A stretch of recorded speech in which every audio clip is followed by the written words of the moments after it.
Hello everybody, Taylor back again on another video. Alright guys, I'm really in a hurry. I'm on way to work, but I just need to take this video out. I just cannot refuse. I just cannot avoid not spitting a video out just before I go to my work and just speaking about Rafael Nadal. What has happened to the dude? And I just read a comment a couple of hours ago, and one guy said, I don't know his name, Joseph, something like that, Michael Joseph, I don't know, maybe I'm remembering it wrong. He said that if this was Federer, you would have nailed Federer down. And I will do the same with Nadal, my friend, wherever in the world you are. I will not just keep my arms on my body and just be like this. No.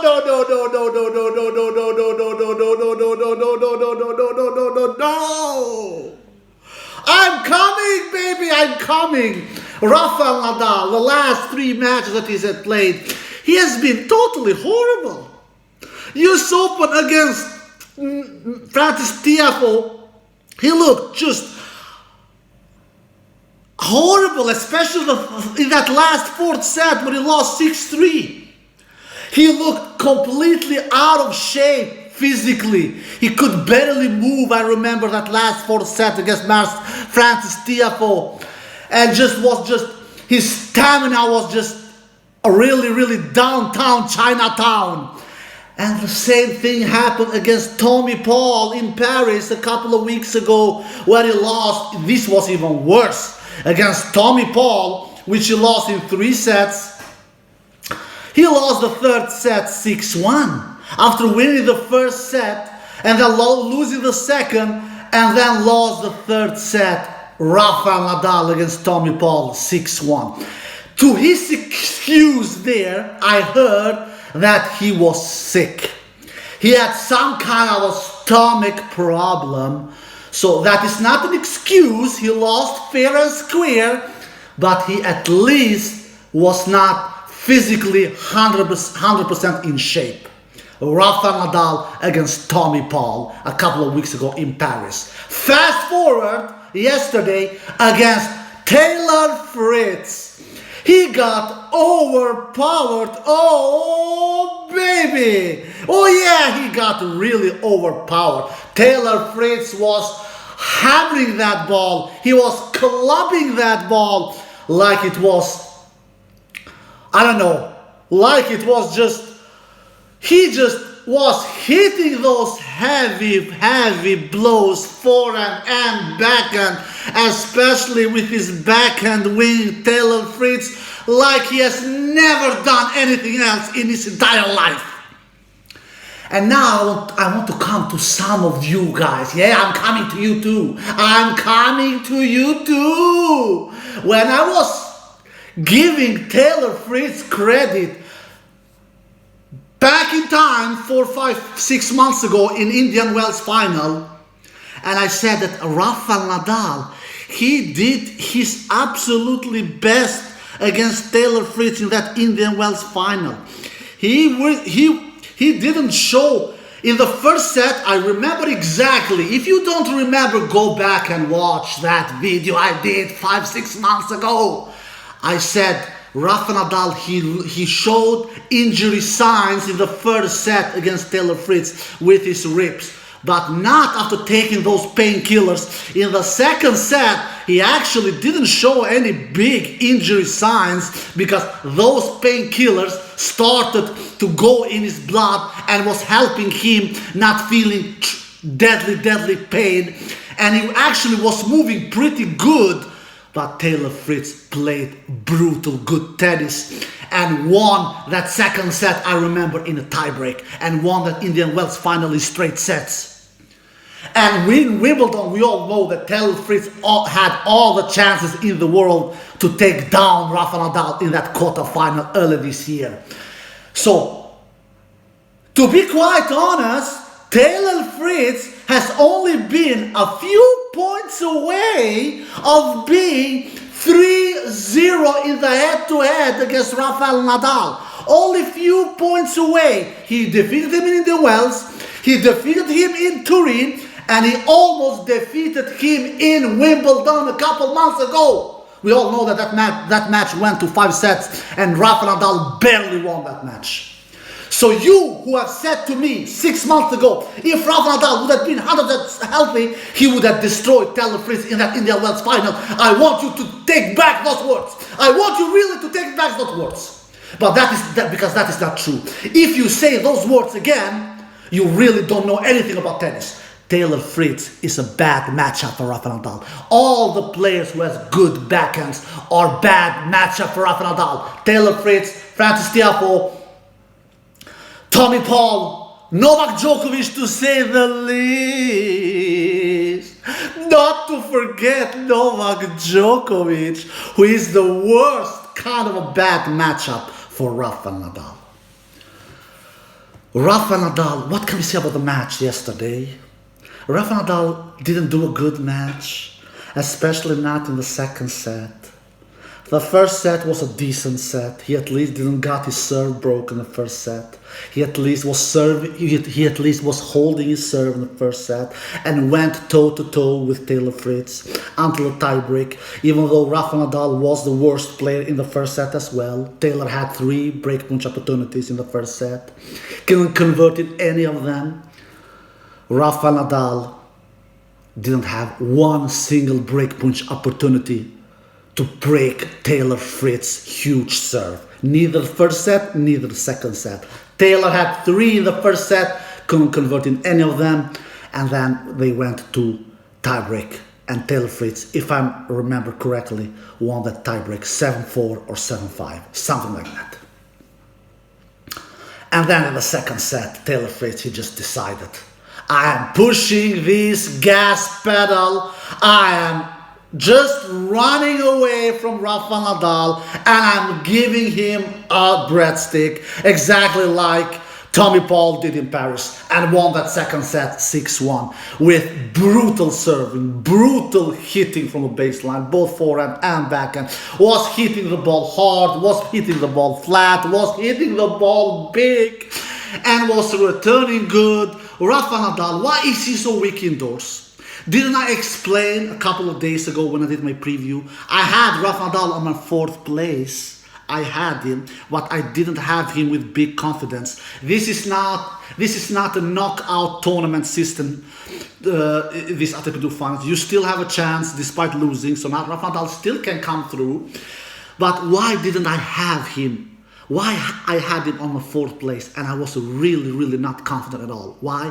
I said, what is indoor tennis all about? Serving, returning. Rafael Nadal most probably has the weakest serve the entire field of these 8 players that are on this ATP Finals in Turin. He has the weakest serve. Yeah, probably has the weakest serve, according to me. And he held his serve pretty good in the first set, but in the second set, his serve was not in Turin. He for sure was not in Turin, maybe in Mallorca. It took a vacation. He just went away. He said to Taylor, you know, Taylor, I could barely hang with you in the first set with my serve. But my serve needs to go away now. It needs to leave Turin. It needs to go to Mallorca. I'm out of here. Hasta la vista, baby. Goodbye. And Taylor said, you know what, Rafa? Just go away with your serve. I'm staying here and I'm giving you a breaststroke. 6-1. Bang! Broke Rafa's serve 2 times out of 6 opportunities that he had in the second set. Rafa never had any single breakpoint opportunity in the second set either.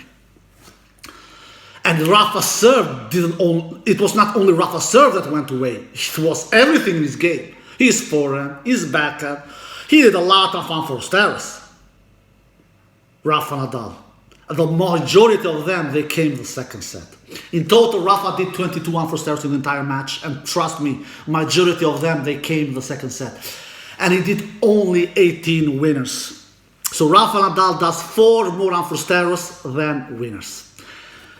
Maybe that is not a disaster number to do only 4 more unforced errors than winners, but it is a disaster number when you play say a beast mode Taylor Fritz.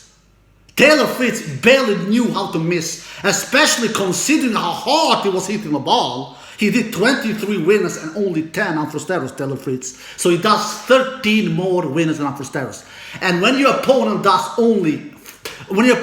4 more unforced errors than winners, then you will defeat him in straight sets. If you look at the numbers, Taylor Fritz landed 69% first serve in. He wins unbelievably 80%